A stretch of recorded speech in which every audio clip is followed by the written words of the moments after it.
Good morning সমস্ত viewer এবং subscriber এবং সেই সমস্ত বিরাট কোহলি এবং টিম ইন্ডিয়ার ফ্যান যারা বিরাট কোহলির কামব্যাক দেখার জন্য ছিল।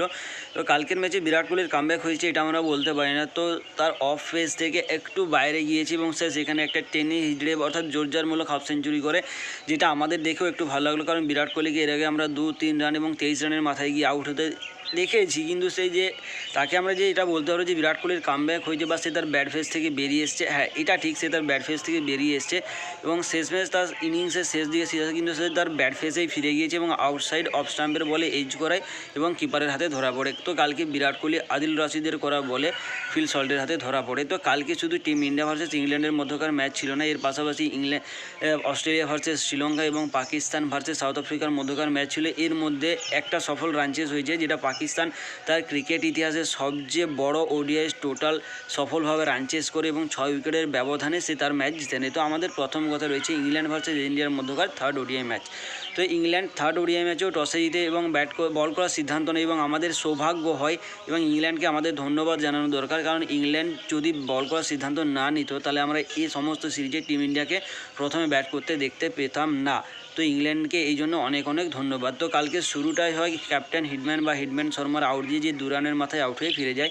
এরপর আসে আহমেদাবাদের স্টেডিয়ামে এন্ট্রি নেয় কিং কোহলি, যার কামব্যাক দেখার জন্য অধীর আগ্রহে বসে আছে সমস্ত ভারতবর্ষ এবং সমস্ত তার ফ্যান, যারা পুরো বিশ্বের এদিকে ওদিকে ছড়িয়ে আছে। তো সেরকমই একটা কামব্যাকের আশা ছিল বিরাট কোহলির কাছ থেকে, কিন্তু বিরাট কোহলির কাছ থেকে সেরকম কামব্যাক হয়নি, কিন্তু সে তার ব্যাট ফেজ থেকে বেরিয়ে এসে একটা 52 রানের ইনিংসকে তারপর সে আউট হয়ে ফিরে যায়। তো কালকে টিম ইন্ডিয়া প্রথমে ব্যাট করতে নেমে 356 রান করে 10 উইকেট হারিয়ে, যেখানে ভাইস ক্যাপ্টেন শুভমন গিল করে 112 রান, কিং কোহলি বা আমাদের বিরাট কোহলি সবার প্রিয় 52 রান এবং শ্রেয়াস আয়ার 78 রানের একটা অনবদ্য ইনিংস খেলে। তো শ্রেয়াস আয়ারের কাছ থেকে আসা ছিল একটা সেঞ্চুরি, কিন্তু শেষমেশ সেও লেগ স্ট্যাম্পের আউটসাইড লেগ স্ট্যাম্পের বলে এজ করে এবং ফিল সল্টের গ্লাভসে ধরা পড়েছে, আউট হয়ে ফিরে আসে। ইংল্যান্ডের তরফ থেকে আদিল রশিদ 64-তে 4, মার্কুড 45-এ 2 এবং জোরুট 47 রান দিয়ে 1 উইকেট তুলে নেয়।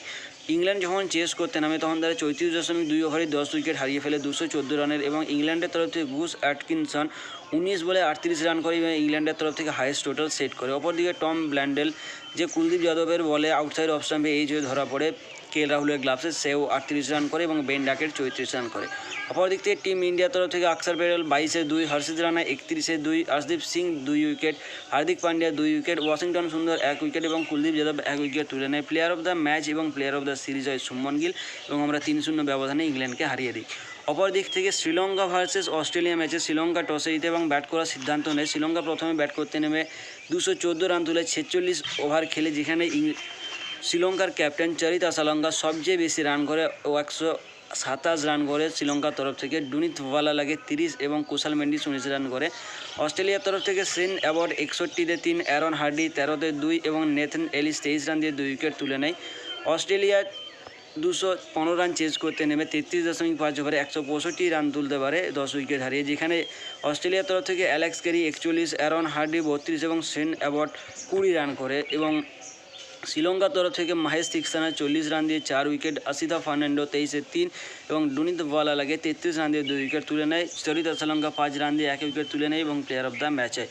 অপরদিকে পাকিস্তান ভার্সেস সাউথ আফ্রিকা ম্যাচে সাউথ আফ্রিকা টসে জিতে এবং ব্যাট করার সিদ্ধান্ত নিয়ে প্রথম সেভাবে শুরু হয়, অর্থাৎ যে ডেবিউট্যান্ট ছিল প্রথম ম্যাচে সে সেঞ্চুরি এবং 50 রান করে। সেকেন্ড ম্যাচে ম্যাথিউ ব্রিচ 83 রান করে, হেনরি ক্লাসে 87 রান করে এবং ক্যাপ্টেন তেম্বা বাভুমা 82 রান করে।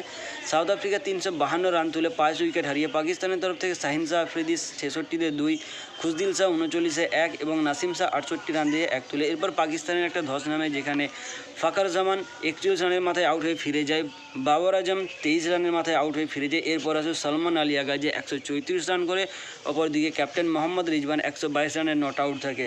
সাউথ আফ্রিকার তরফ থেকে ওয়েন মুল্ডার 79-তে 2, করবিন বোস 70 রানে 1 এবং লুঙ্গি ইনগিরি 74 রানে 1 উইকেট তুলে নেয়। পাকিস্তান তাদের সবচেয়ে বড় ওডিআই টোটাল সফলভাবে চেস করে 4 উইকেট হারিয়ে 355 রান তুলে প্লেয়ার অফ দ্য ম্যাচ হয় সলমান আলী আগা। তো পাকিস্তানের তরফ থেকে একটা অসাধারণ ক্রিকেট পাকিস্তান দেখিয়েছে, যেখানে তারা এখন আর নির্ভর করছে না এবং সমস্ত সিরিজে নির্ভর করছে তাদের লাস্ট ম্যাচে, যেখানে পাকিস্তানের 2 হয়ে গেছে, নিউজিল্যান্ডের 2 হয়ে গেছে, লাস্ট ম্যাচ বাকি রয়েছে এবং লাস্ট ম্যাচ সিরিজ ডিসাইড করবে ট্রফি নিউজিল্যান্ড নিয়ে যাবেন নাকি পাকিস্তানে রয়ে যাবে। তো কালকে 3টা ক্রিকেটের মহাপর্ব ছিল, 3টাই ওডিআই ছিল, 3টার মধ্যে 2টো সিরিজ ডিসাইডার ছিল এবং লাস্ট ম্যাচ রয়ে গিয়েছে। তো সুস্থ থাকো, ভালো থেকো এবং হাসতে থাকো, পাশাপাশি লাইক, কমেন্ট, শেয়ার এবং সাবস্ক্রাইব করে পাশে থেকো।